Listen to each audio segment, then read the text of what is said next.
The Indian embassy in Riyadh has issued a fresh update on the Indian national injured in the Al Kharj projectile incident.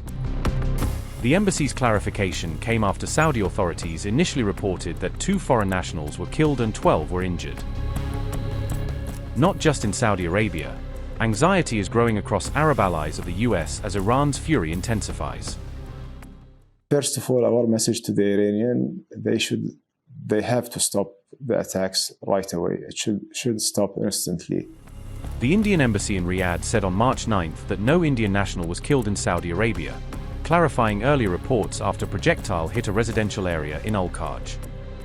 The embassy issued its clarification after initial reports of a projectile strike on a residential compound, and it confirmed that 1 Indian national was injured but is receiving treatment in a government hospital. The Indian mission added that it is in touch with the concerned Saudi Arabian authorities, with consular officials visiting Al Kharj and following up on the injured Indian's condition. Indian embassy in Riyadh said, and I quote, "It is a matter of relief that there has been no Indian fatality in the unfortunate incident at Al Kharj yesterday evening. The embassy has been in touch with the concerned Saudi authorities regarding this issue. Counsellor, CW, Shri Y. Sabir visited Al Kharj last night and met the injured Indian national involved in this unfortunate incident. He is currently receiving treatment at a government hospital in Al Kharj." Unquote. Earlier, Saudi authorities reported the direct impact of a military projectile on a residential site in Al Kharj, saying 2 people were killed and 12 others injured. Officials said the fatalities were Bangladeshi nationals, while among the injured were 11 Bangladeshis and 1 Indian citizen, according to the Saudi Civil Defense statement.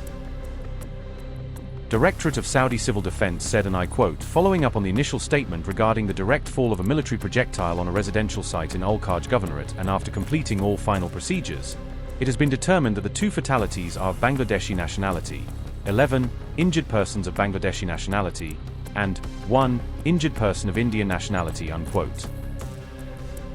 Meanwhile, US ally Qatar has publicly called Iran's attacks a big sense of betrayal, with its prime minister urging Tehran to stop the strikes immediately and appealing for an end to the war through diplomacy. Unfortunately, there are some justifications and pretexts that they've been using to justify these attacks on the state of Qatar and the other countries, which is totally rejected, and no one will be able even to justify them. It is a big sense of betrayal. This is the second time. That's why it's also for us, it's been something really significant to see the attack, which was showing that being pre-planned.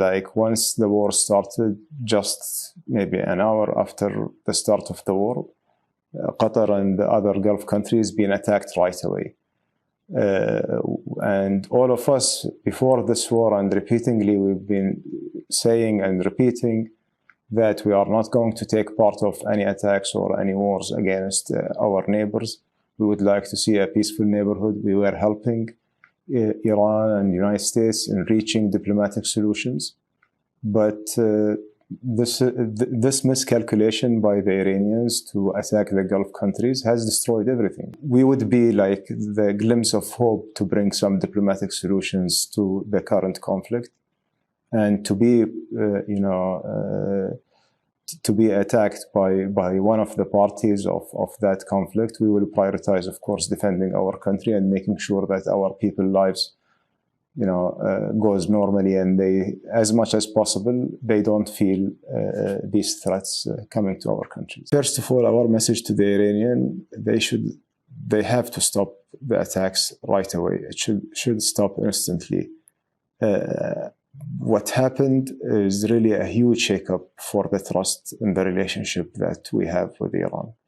We will continue talking to the Iranians. We will continue trying to seek de-escalation. At the end of the day, they are our neighbors.